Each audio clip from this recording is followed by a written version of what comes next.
Hello, Matthew. Hello, dear Forrest. How are you, my friend? Hello, I'm bloody good, mate. How are you?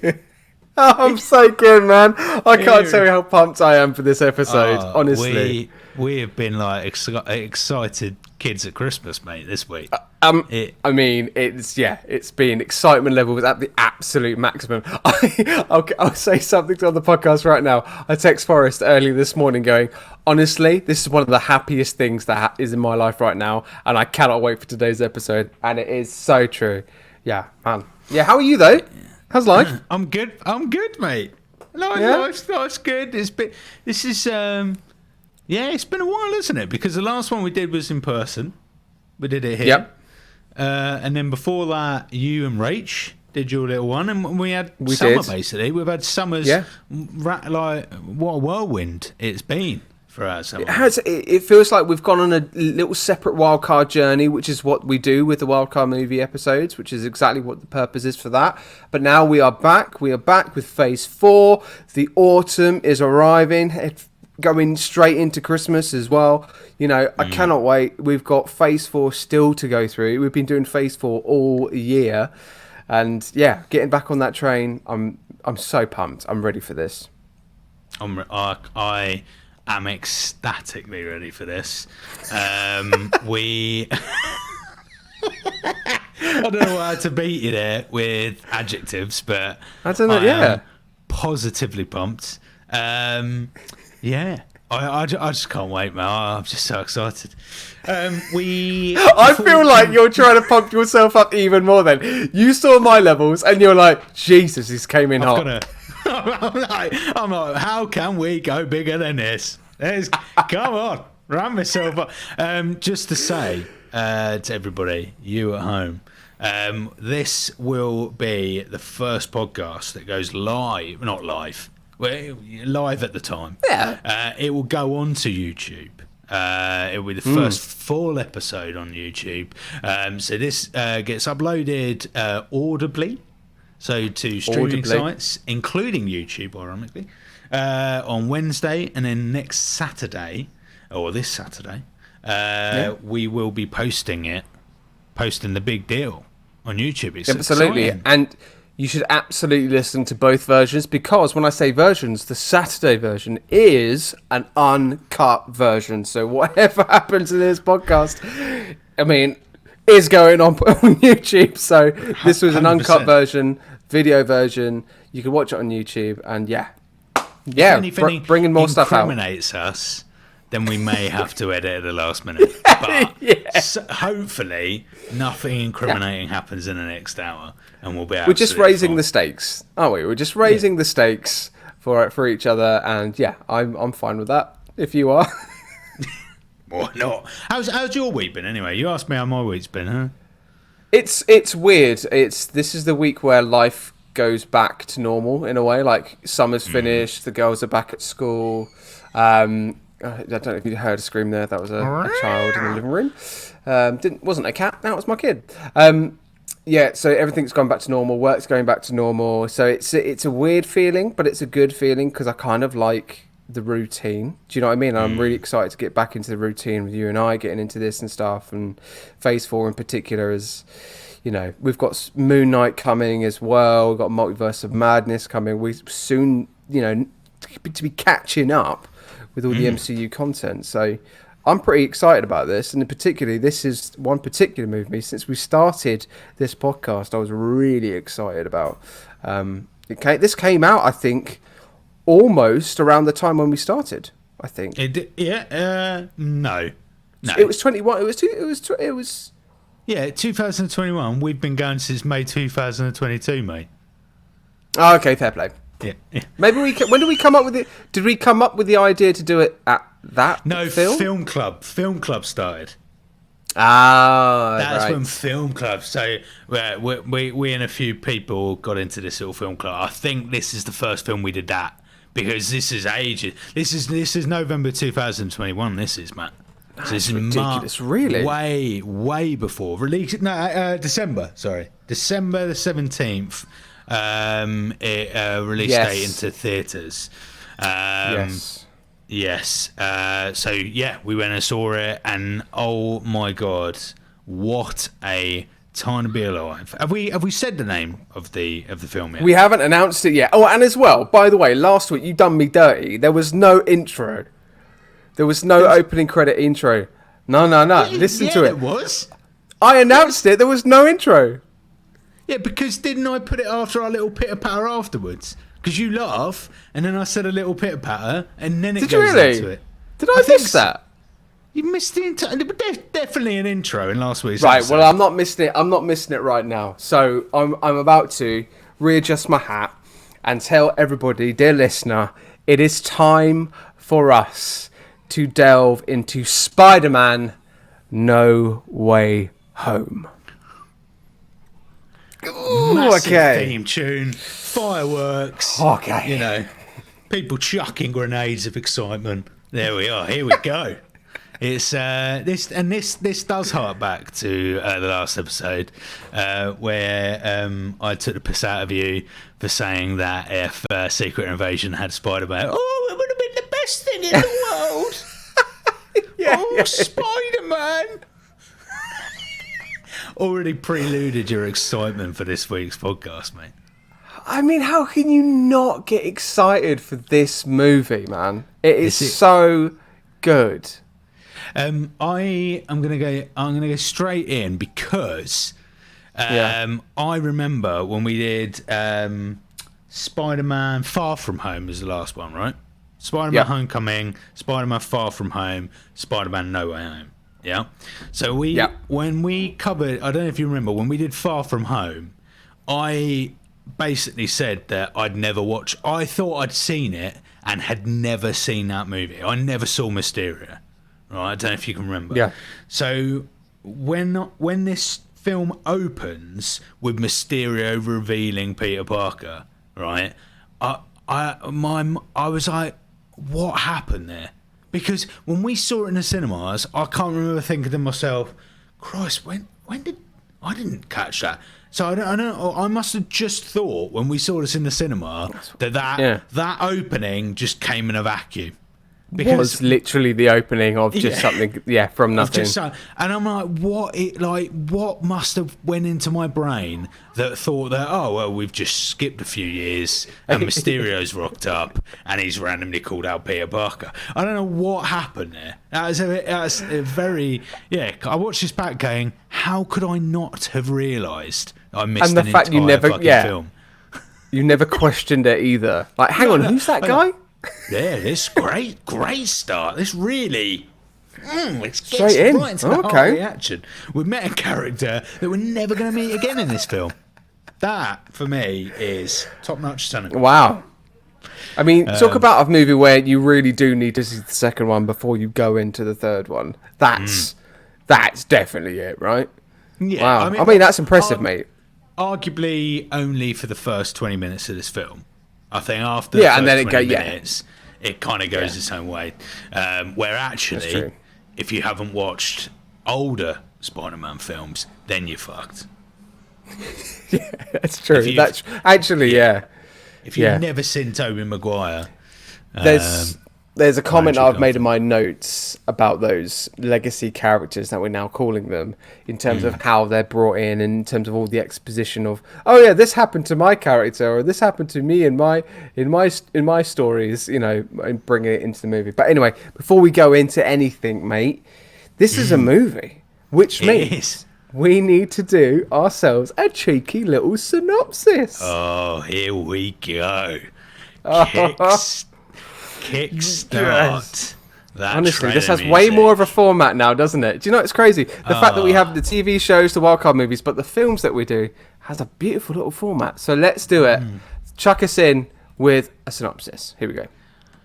For the first time in the cinematic history of Spider-Man, our friendly neighborhood hero's identity is revealed, bringing his superhero responsibilities into conflict with his normal life and putting those he cares about most at risk. When he enlists Doctor Strange's help to restore his secret, the spell tears a hole in their world, releasing the most powerful villains who have ever fought a Spider-Man in any universe.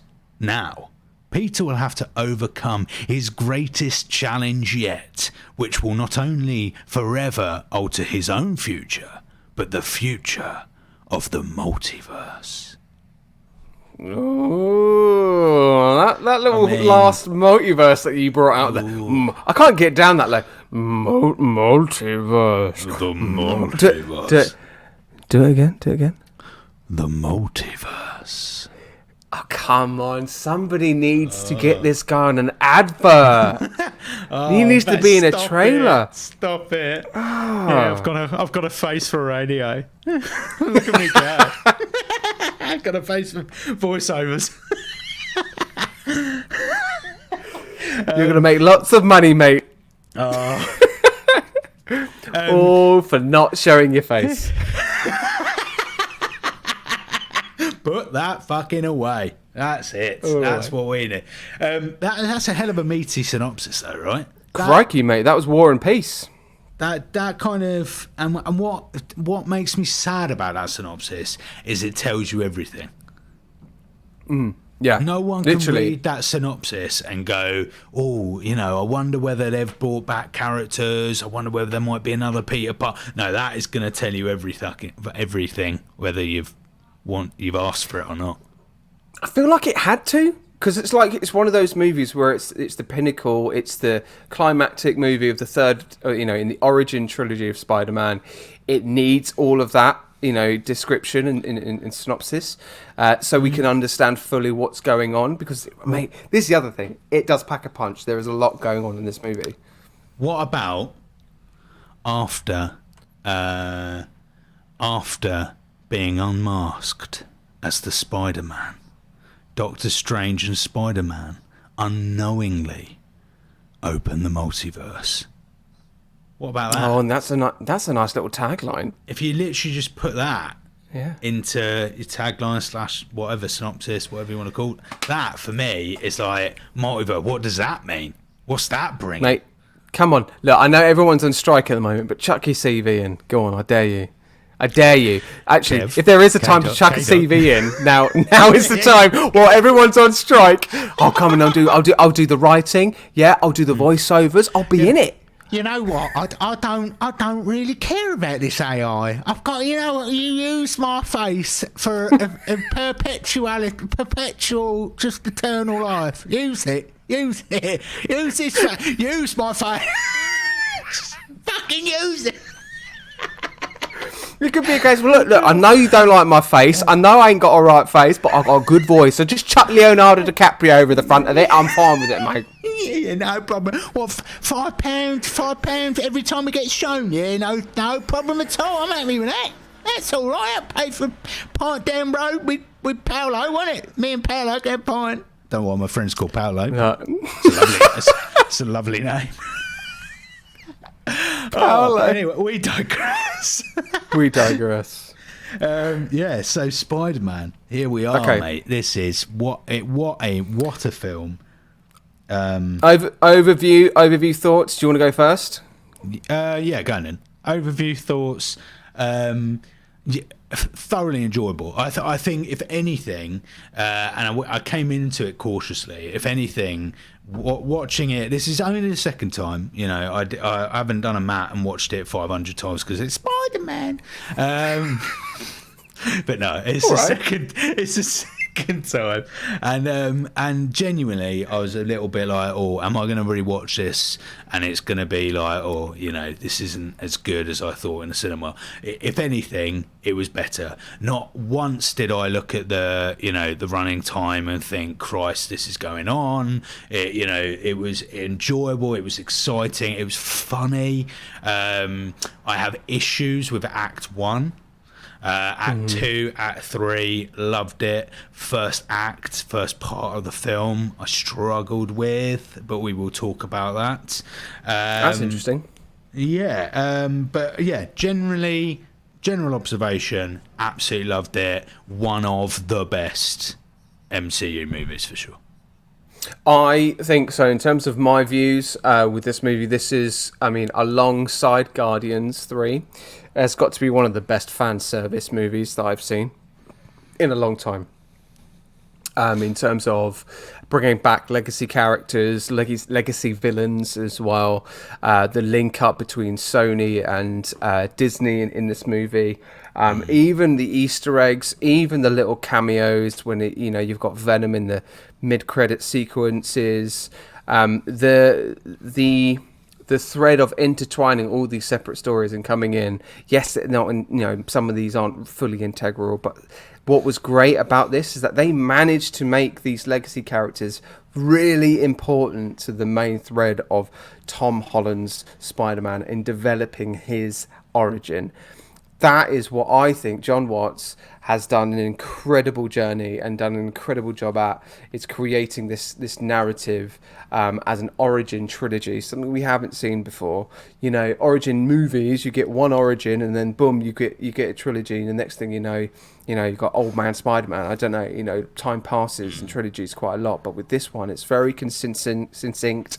It's moment after moment. We start immediately after the second one. There's no kind of like gaps in timelines for us to think about what's happened.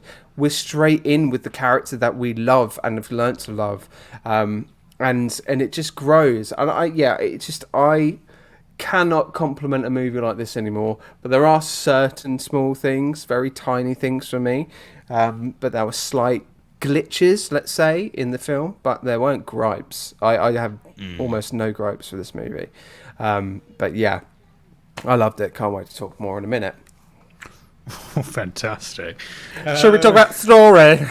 Shall we do the talk about story? Let's talk about... I don't know why this episode is the episode with all the voice here. Let's talk about story, shall we? Let's talk about story. Like a thumb. That's what...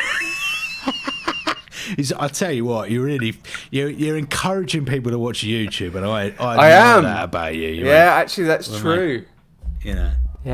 Only people on YouTube are going to know what I'm doing right now.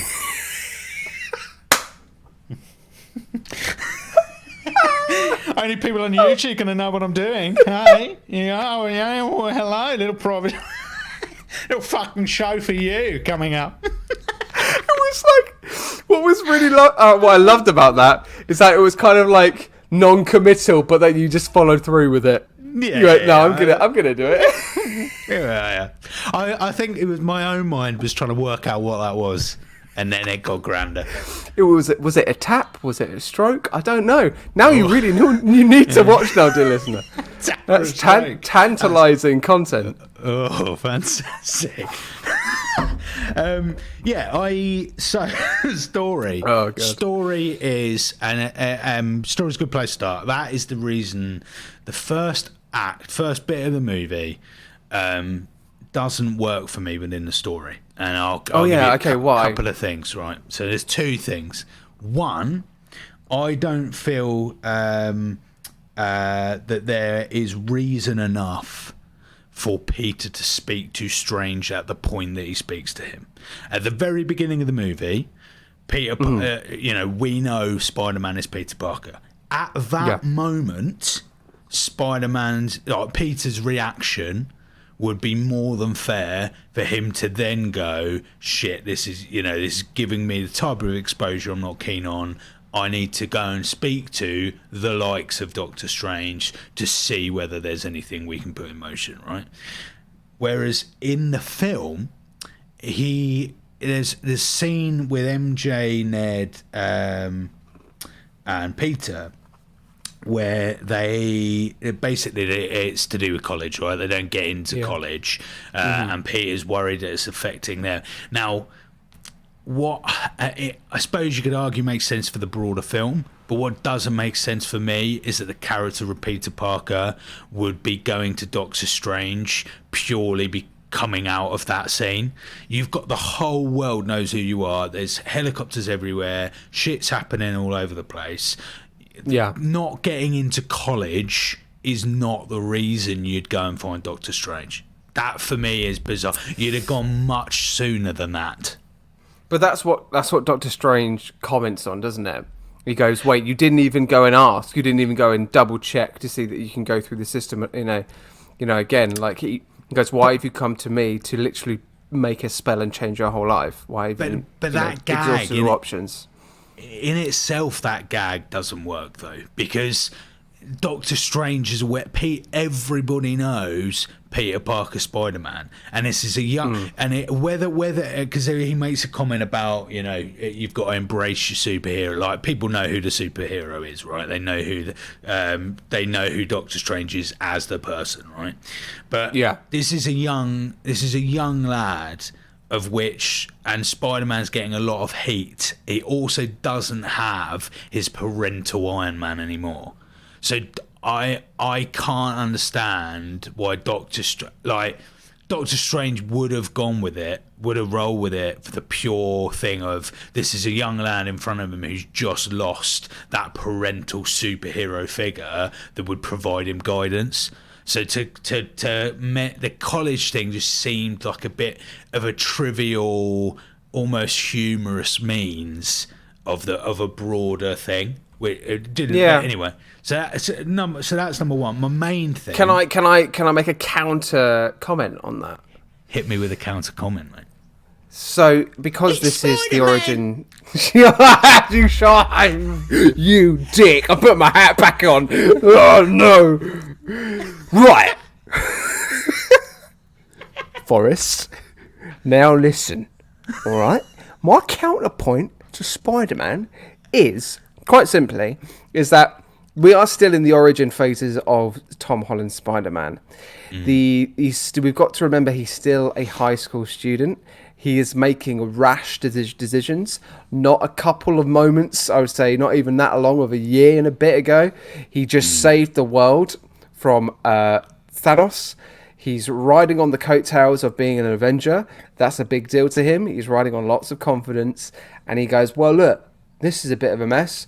I know what I can do. I can talk to my friend Doctor Strange, and he's going to change everything because he's a wizard. He's not thinking laterally. He's not thinking realistically, and he's not, thinking about the implications, because that's what teenagers do, right? Yeah, but that's not. I agree with all of that. What I don't agree with is that the college incident would have been the thing to have made him go to Doctor Strange. Everything, but it means a lot to him. Yeah, but the attention he was getting as Spider-Man, and the effect on, if you look at the effect on Aunt May, for instance, and the house being constant surveillance, all of that, surely that would have been the trigger, not, Ned and MJ didn't get into college. Yeah, I think so. The argument you're making is that it wasn't high enough stakes for him to go to Doctor Strange at that moment. Yeah, exactly. Yeah. That was a weird stake to make him then go, oh, this is the moving part for me. Maybe what they could have done, again, they probably didn't have time for it, but what they probably could have done is hyped up MIT a little bit more, or hyped up the notion of college. And maybe MJ and Ned's future. Do you know, what were they going to lose from not going to that college? What were they promised? What was the promised future for them that meant that Pete and a scene maybe with them both where Spider-Man goes, look, like, this is affecting your futures far too much. Like, there was none of that. He just went straight to Spider-Man, Doctor Strange, and all happened there. But anyway, that's my thought. I mean, in terms of anything that moves forward in the plot, we then meet Doctor Strange, and I think in terms of, and this is the other thing, this might be controversial. I don't know. It might not be. I wonder if there's any dear listeners out there that have the same thoughts. But in this movie, Doctor Strange comes off as a bit of a dick in this movie, like a proper narcissist. Like, do you get that, or is it just me? I do get that, but I also got that from the film, though. I got that from his film. I mean, maybe I just don't recognise it that much more. I mean, this is the thing. I really enjoyed his performance in Multiverse of Madness, which I think is a controversial comment because I think a lot of people didn't like it. But I think just the way he comes off in this is like, oh yeah, I've just saved the world. Oh, you want me to do this really dangerous spell just because of getting into college? Yeah, of course I'll do it. Because he really could have just said, no, mate, I'm not going to help you. No. What? No. Go sort yourself out. You know, that's a ridiculous question, which you think Iron Man probably would have done if he went to Tony if he was still alive. But it just comes across this kind of like, oh, and as well he blames Spider-Man, Peter Parker, that it's his fault that the spell went wrong. He's like, oh, you disrupted me. You've got to fix this. You've got to Scooby-Doo this shit. And I do like that. You know, MJ calls him out on that, but like, there's this lack of accountability that Doctor Strange has, and also this kind of sheer arrogance that he can do absolutely anything. And then all of a sudden he opens up all these flipping portals in the multiverse. Like, he has to undo quite a lot of his own mistakes in this movie, which doesn't really get explored that much. No. And the guy could have just stopped the spell, right? Yeah. Like, yeah, he didn't right? He didn't have to listen to Peter, keep changing the spell, but then progress with it anyway. He could just stopped it there and gone, look, you're changing it too much. Come back when you've sorted your mind out. Like, it's weird, isn't it? It is a bit weird. So there's a little Easter egg. I'm sure everybody knows this, but like in terms of when the first entrance of Doctor Strange is, and he sort of flies down with his mug of coffee. I can't remember what it says. Something Fox. He slips on the ice. And that was kept in. He actually slips. That was a genuine moment where he just kind of like loses his balance, and they kept that in. Just a little Easter egg there. Oh, nice. Little Slippy McStrangey. Slippy McStrangey. But the first act for me, as much as you were commenting on and criticising a little bit there in terms of not criticising, critically talking about the story and the narrative. It comes in, mate, with such high stakes. It really does. Like, it packs. It goes into it very. It's got a lot of pace, this film, right? Which I think can be its main advantage, but equally one of its issues as well. And I say that from the villains. Did you think the first time we meet all the villains is done well in this film? Just a question. They have to introduce a lot in a short amount of time. How do you do that cleverly, and how you do that sufficiently to reintroduce characters, but also provide a nostalgia? So you're showing new aspects, but also giving nostalgia for certain audiences that know these characters. It's a really tricky game. I think the way that they introduced Dr. Octavius was really, really good. I think the sequence was great. What would have been nice was that a little bit earlier the Goblin came in. That's for the uncut version. There you go. Clip that. It would have been nice to have him in the fight sequence, maybe just for a little bit before he got kind of whisked into the portal by Doctor Strange. I think the lizard, even the name of the lizard, who's played by he's a really good actor, Reese. Reese, I need to look. Hang on, Reese. Is it Fans? I'm trying to desperately look it up. It's always so hard to find these things when you're looking for. He's such a good actor. Anyway, the lizard. What is the lizard's name? Oh my god, Mr. Oh jeez. I mean, that's the other thing. Oh, Rhys Ifans. He's the guy from Notting Hill, isn't he? Basically. He's yeah. Rhys Ifans, I think. Yes. You've got because who have you got? You got Dr. Otto.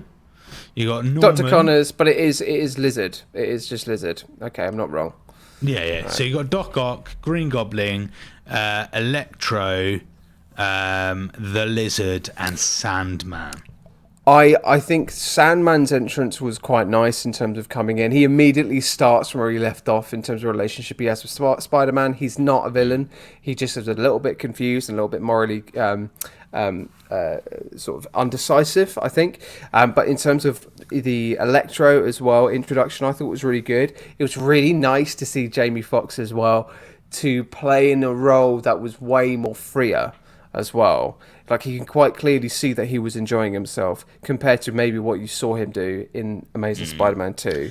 Like, it's just restrictive. There was a lot of kind of like comic booky kind of restriction, Sony restriction, I want to say, controversially.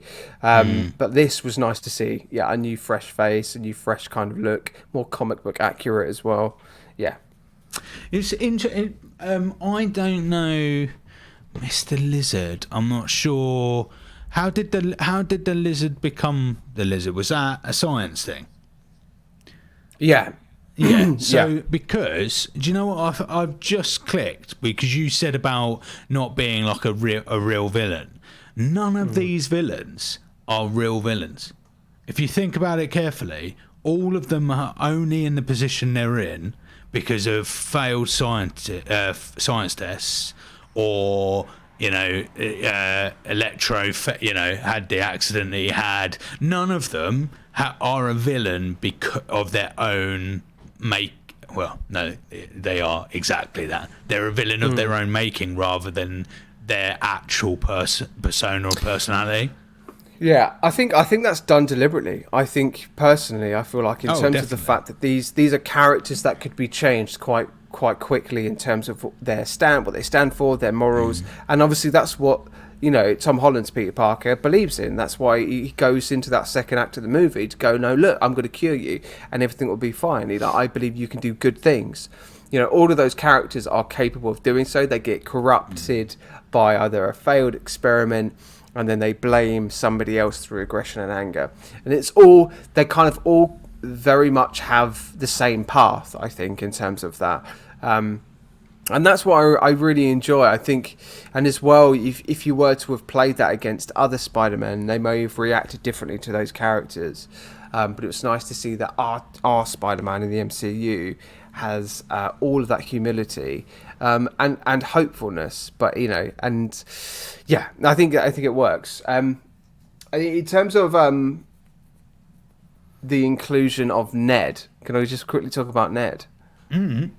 In the first act of the movie, we see Ned very much third-wheeling in the relationship, and it kind of teases, doesn't it, in a way, the the kind of villain story, doesn't it? It gives it kind of a potential of there's rumours out there that Ned could have become the Hobgoblin in this movie.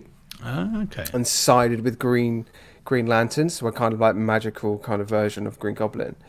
Which they didn't lean into, which I think was a good idea, because it's quite nice to sort of like go against the grain of the best friend becoming the villain, which is very much what between both the other Peter Parkers experienced. And I think it's quite nice to see how Ned's character actually does develop really nicely. And I don't know about you, mate, but I feel like that there's an opportunity to develop Ned's character even further. I would love to see him in Camotage. I'd love to see him train to be part of the collective with Doctor Strange and Wong. Yeah, no, 100%. I really thought, and I think that's my broader thoughts of the film, actually, that the supporting cast for this were amazing. I actually think, in the big scene where we get Tobey Maguire and we get Andrew Garfield, what am I trying to say? MJ and Ned, that for me is one of the strongest scenes in it. Yeah, I think that scene is amazing. They acted so well. It was massive fan service scene, and it was amazing. And while I mention the word fan service, this is one thing. So whilst I was watching it back, I was like, so when we put something up on Instagram, which was like, describe the film in one word, I think. And you get a lot of comments about this film about, seen as a negative, that, it's fan service. The fact that you get a lot of villains or old villains of past, and you get Spider-Man from the past as well.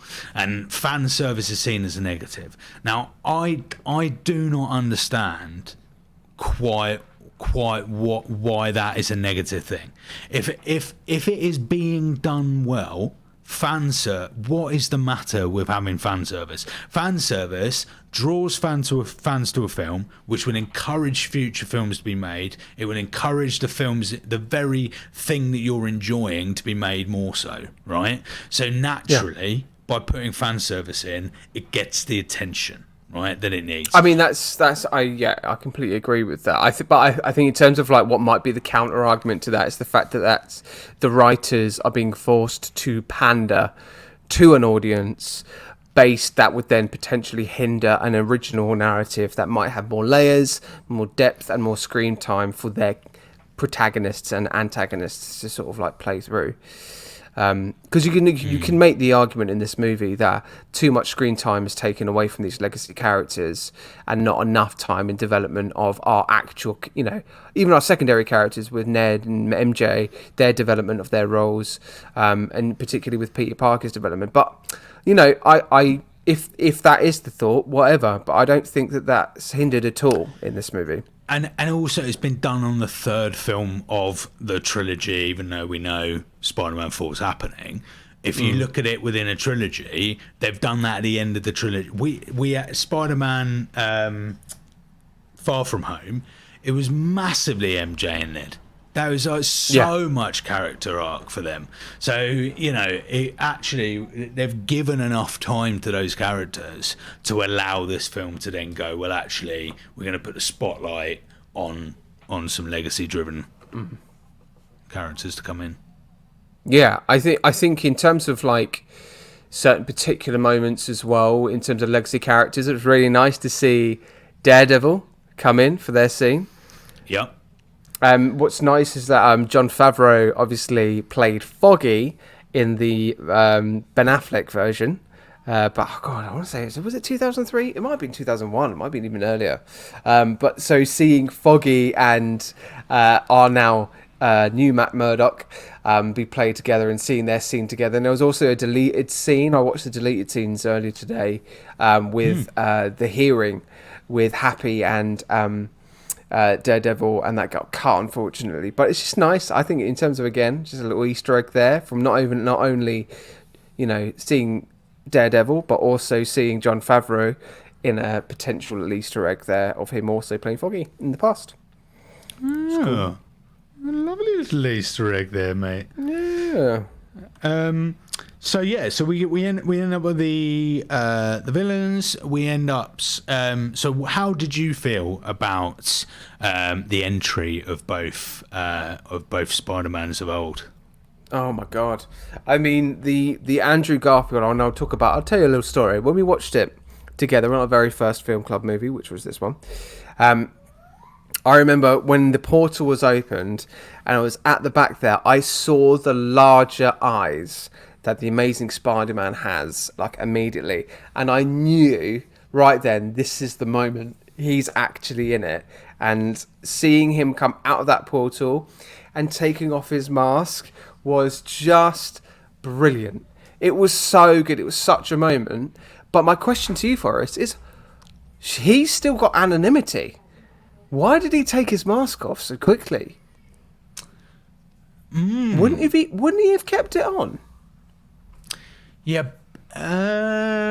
He's appeared in a universe where Peter Parker has been revealed, though. Yeah. So maybe like, I don't know. Does it not matter to him? All Peter Parkers. Maybe. And the fact, well, I don't know. I think there's a bit of a plot hole. They're all Peter Parker. So yeah. So naturally, if Spider-Man's been revealed as Peter Parker, is that not applied to every Peter Parker that comes into that is also a Spider-Man? Maybe. But I'm intrigued by that, because absolutely, why remove? You know what I mean? Because it was a cool moment. Oh, it was epic. And what I found really interesting is that they Ned has a line which kind of gives it away, right? Once you've already seen it the first time, because he says, because he unlocks the portal and then he says something like, "Oh, it's Spider-Man," or he says Spider-Man and I'm like, that's his best mate Peter. Why is he saying Spider-Man? You know the fact that he says that's Spider-Man, and that's it was the way the sentence was. I wish I'd have jotted it down specifically. Just really gave it away because I was like, that's your best mate Peter. You'd just be like going, "Oh, Peter, we're here," like, and because they couldn't do that. Because if they did that and they went and it was like, "Oh, Peter, we're here," Andrew Garfield's Peter Parker would have looked at them and gone, "I don't know who you are, I'm getting away."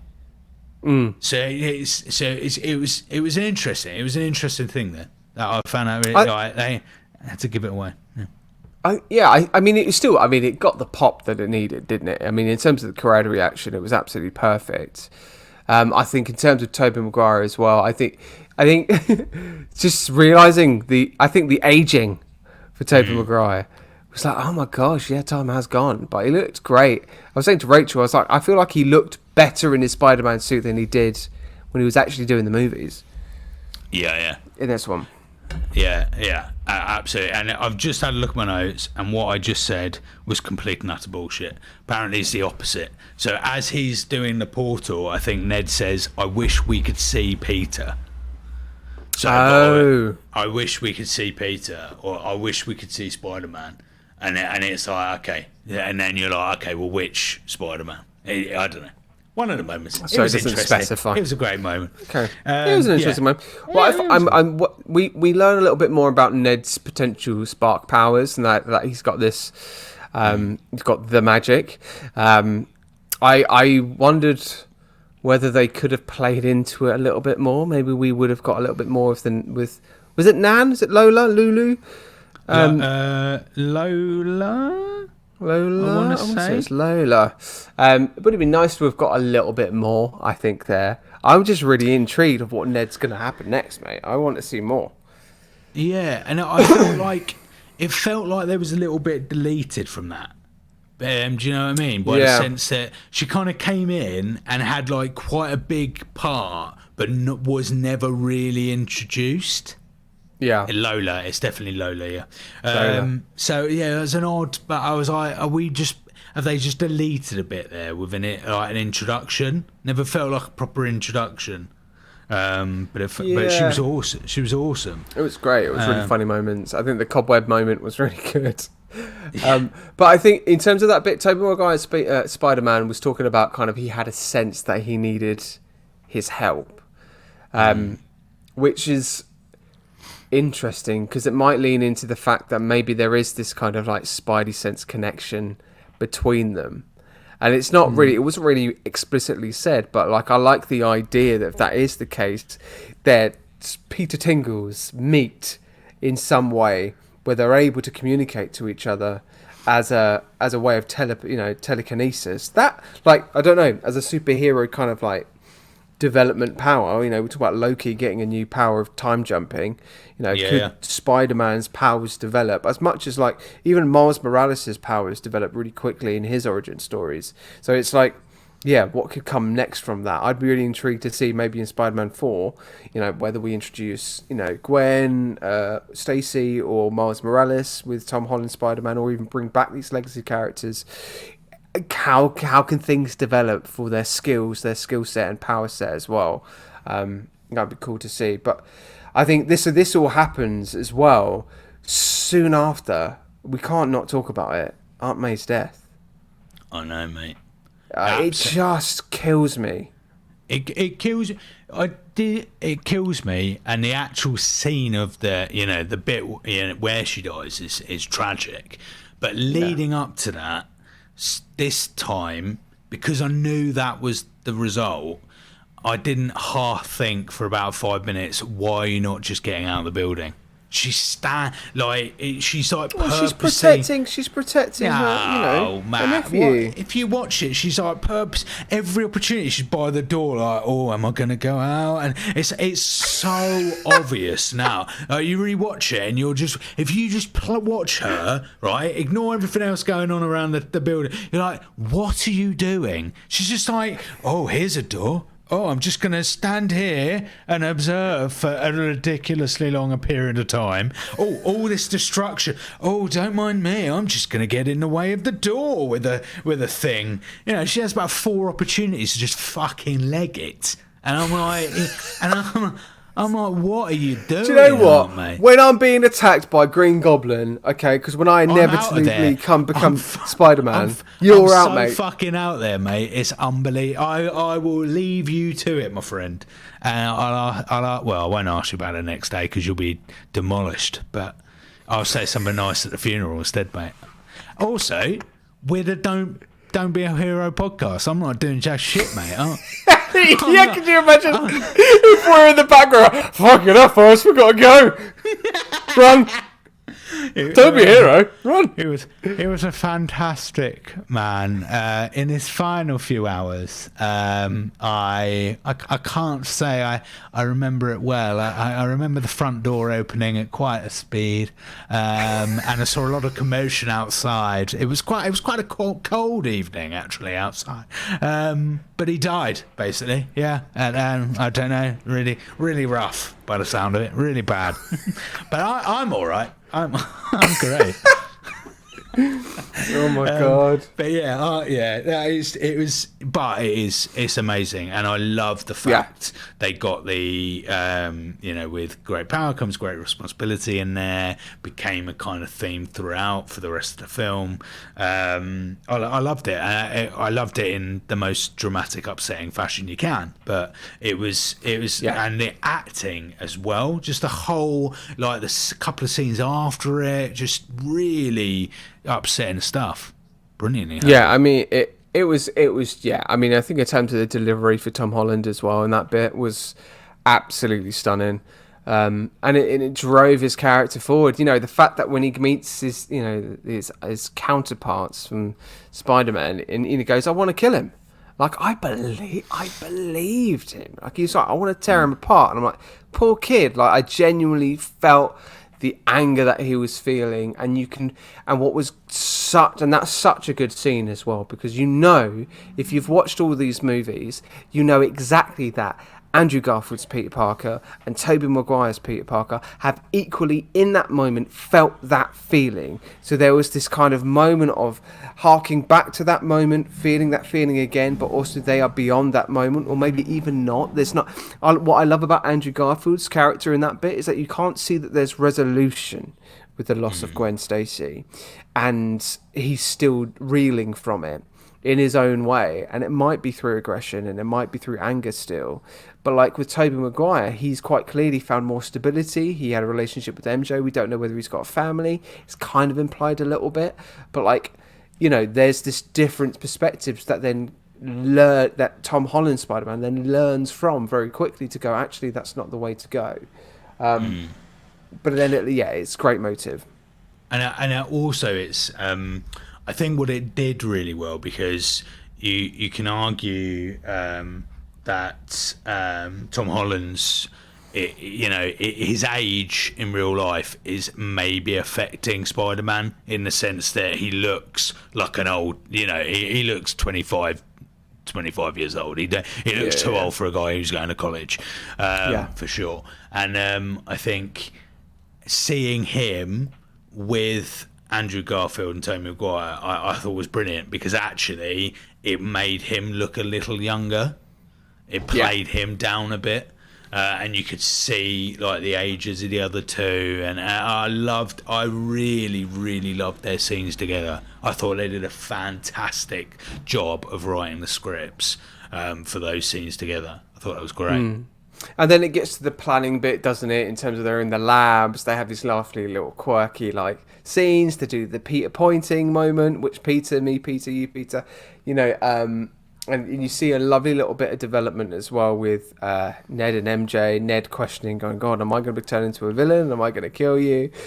Really not lovely light moment before then the next action sequence, which then is the final act of the movie, with at the Statue of Liberty, which they're changing the Statue of Liberty to the Captain America shield, which I think is a bit of a...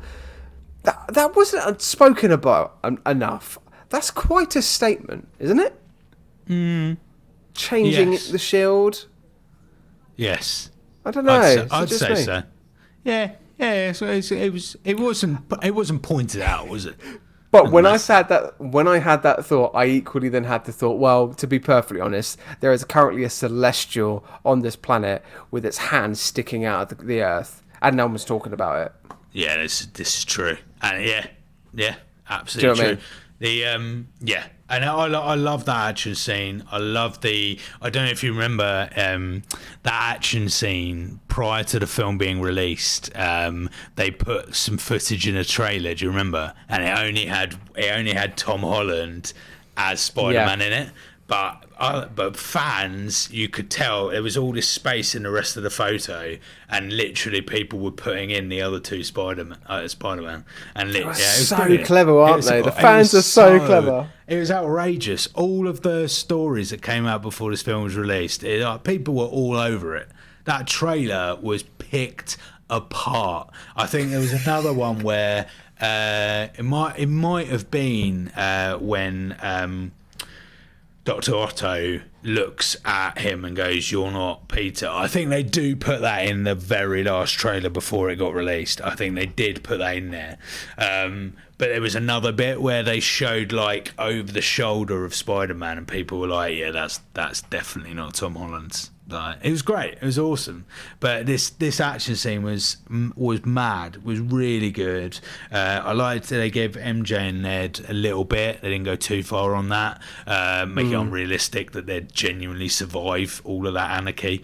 But they were in it just enough. It was really good. And then we get a heartbreaking little as this sunrise. I was going to say sunset. As the sun rises, and we get that lovely little bit with the friends at the end. I think. Do you know what? It's really interesting. You mentioned the sunrise. When that happened, I was like, Jesus Christ! The sun rose really quickly there. Or did this fight sequence go on for about 2 hours? Like what? Yeah, what's that? Well, and because even when you're watching it, the fight's finished and it's still quite dark, and then suddenly Spider-Man lands on the thing, and it's daylight. Yeah, boom, straight to day. Yeah, it's like they've all just been sat there. Green Goblin's been taking the piss out of them, and they've just been sat there going, "Oh, what should we do? Oh, what should we do, guys? What should we do?" And then, it's like, cool, I'm getting tired now. Come on, Peter, let's finish this off, please. Yeah, it was very odd. There's a moment where, at the end, before everybody disappears, Doctor Strange fixing things, there's a moment with Electro and Dr. Octavius standing next to each other.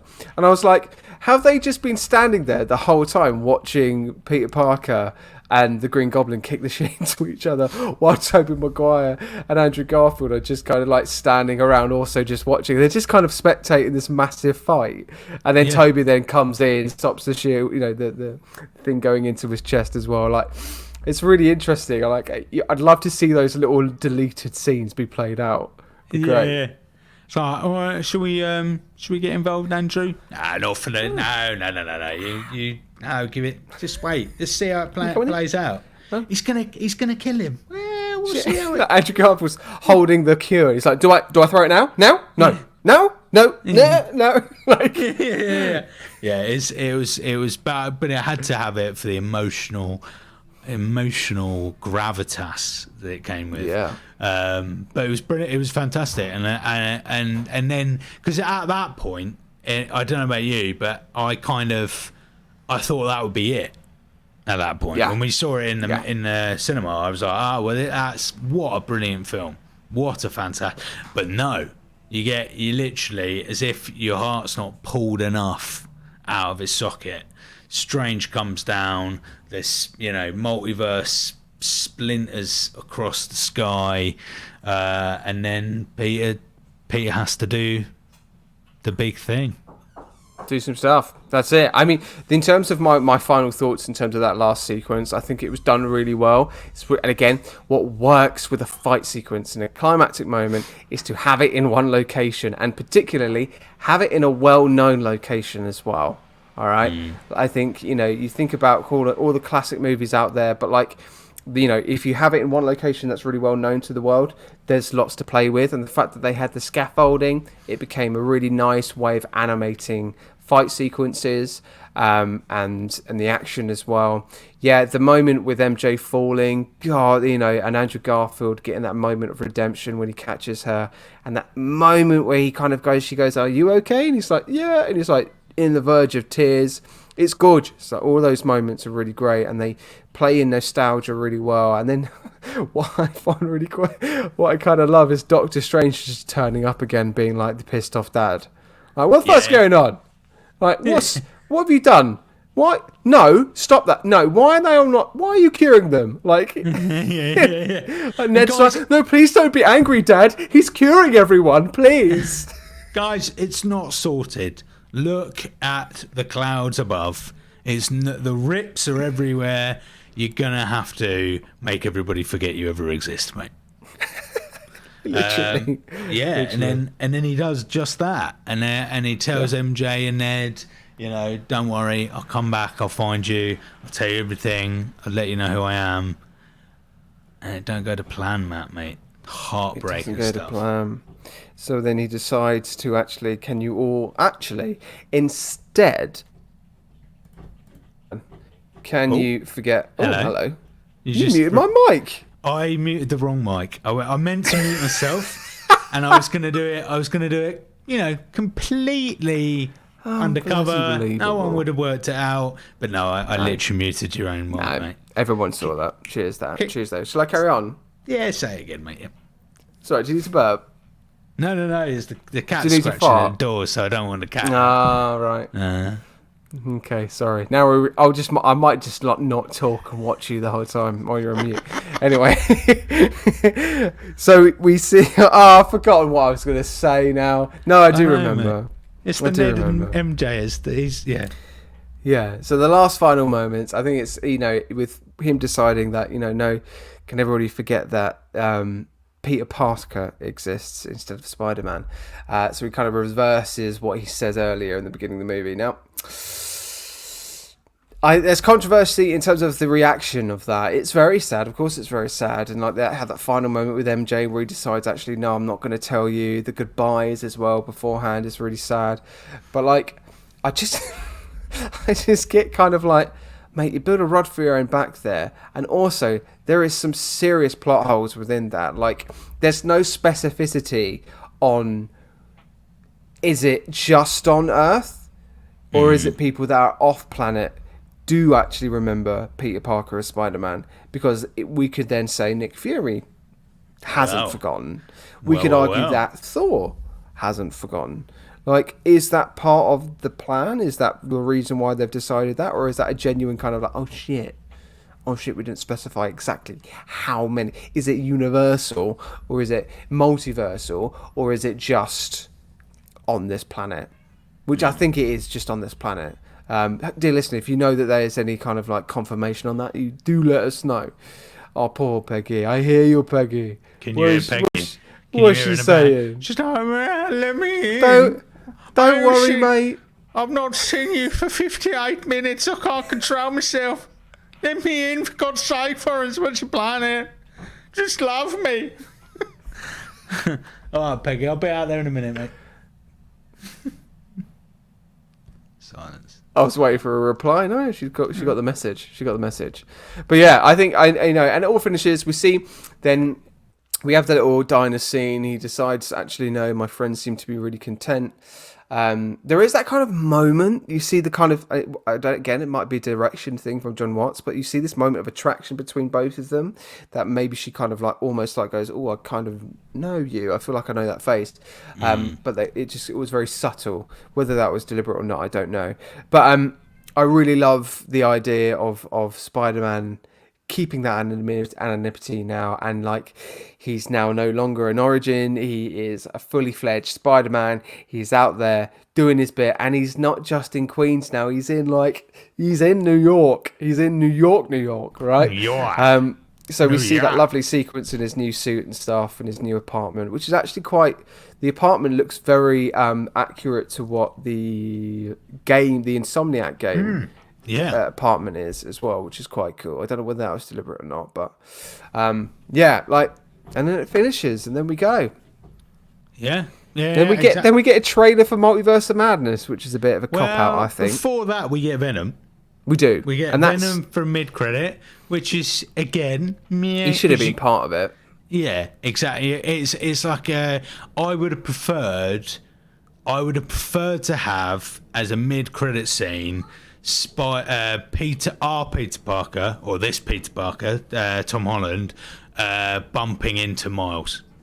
That's what I'd have wanted. I would have wanted him to bump into Miles.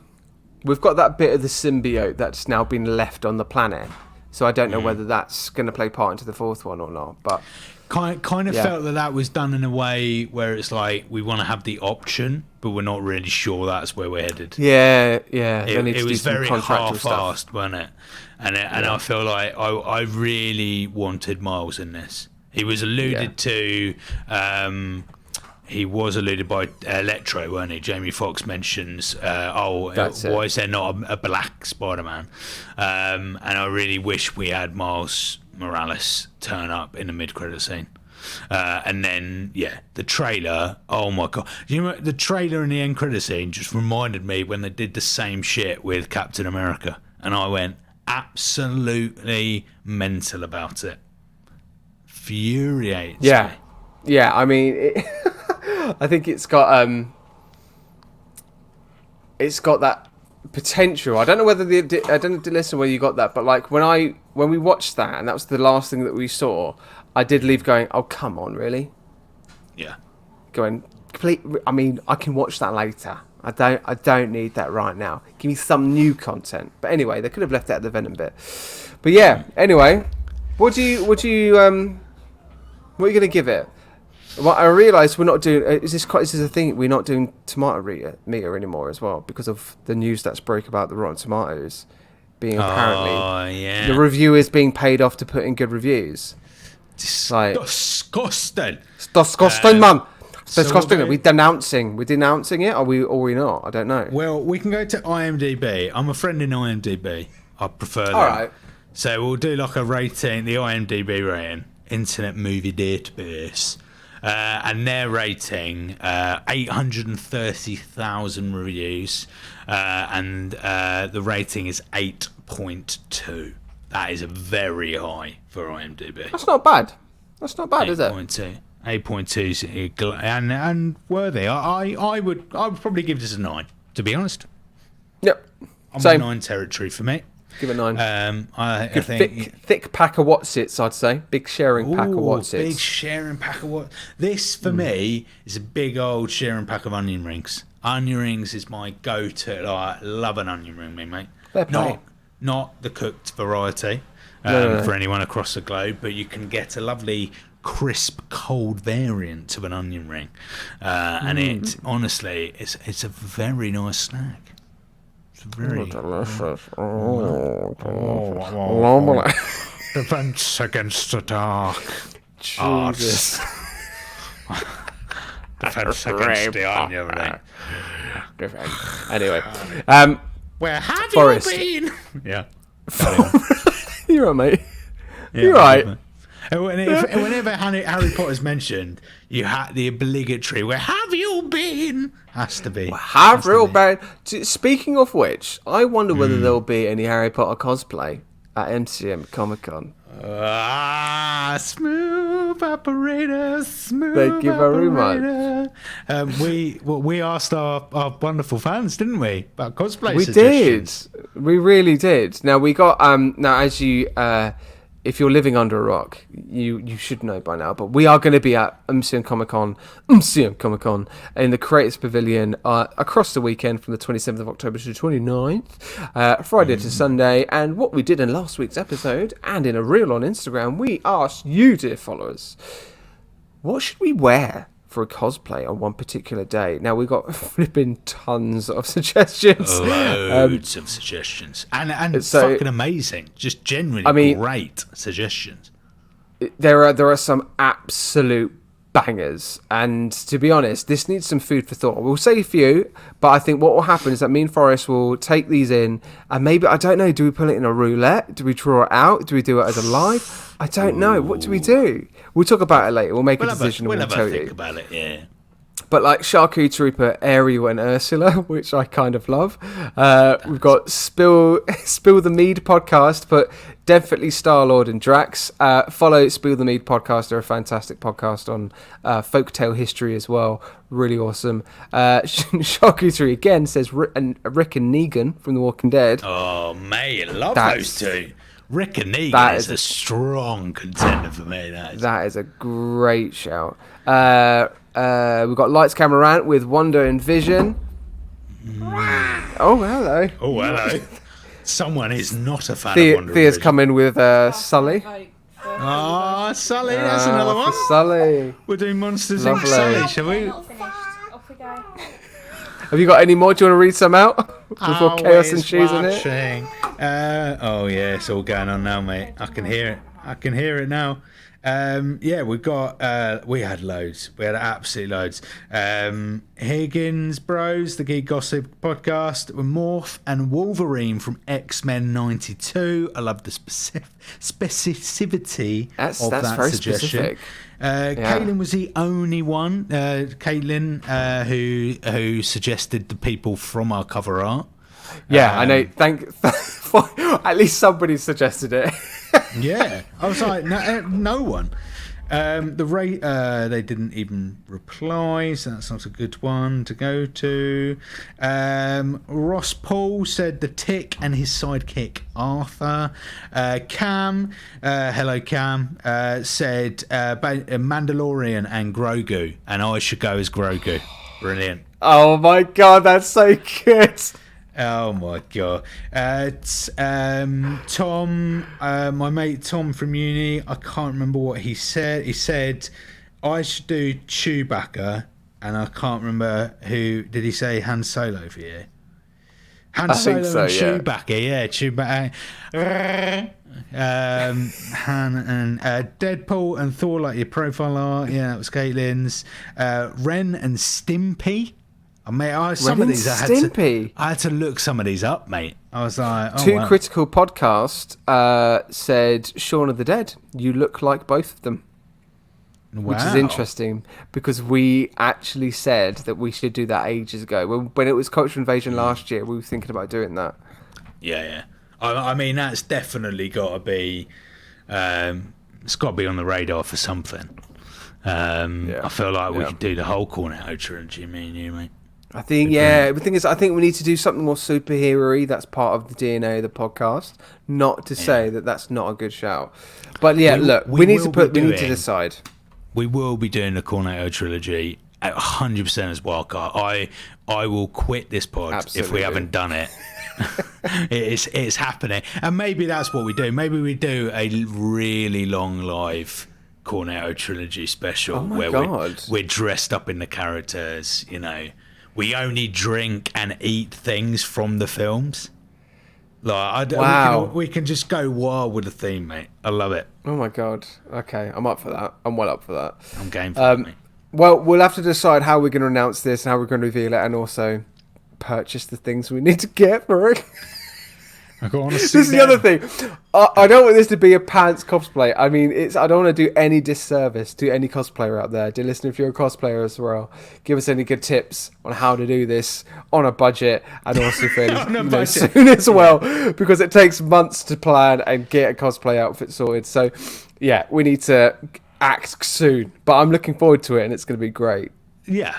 I can't wait. And you know, if you make cosplay and you like us both, give us a shout, mate, and we'll give you a shout out. We'll happy commission. I mean, it'll be good to have a costume we can keep coming back to. So if you make costumes, you fancy making a bespoke set of costumes for your main man Matt and Foz, let us know. I see what you did there. Very good. Oh yeah. Yeah, thank you. But no, seriously. Yeah. That'd be lovely. That'd be like take the hard work out of us. Yeah, but we would love it. Wouldn't say no. But lovely. It's honestly, mate. It's been an absolute joy tonight, pal. I've really enjoyed this. I've got a light on. I've got my slippers on. I feel all cash, mate. I feel comfy and comfortable in your presence, Matt, mate. Before we finish up, mate, what are we doing next week? What do we do? Do you actually? I don't actually know. Oh no! I think it's Moon Knight. I think it is. Isn't it? Is it? Are we not on? We're on Moon Knight, aren't we? I think it is, because I'm really, if that is the case, I'm very, very excited, because I've been waiting to rewatch it. Phase 4 still, right? Yeah, we definitely are.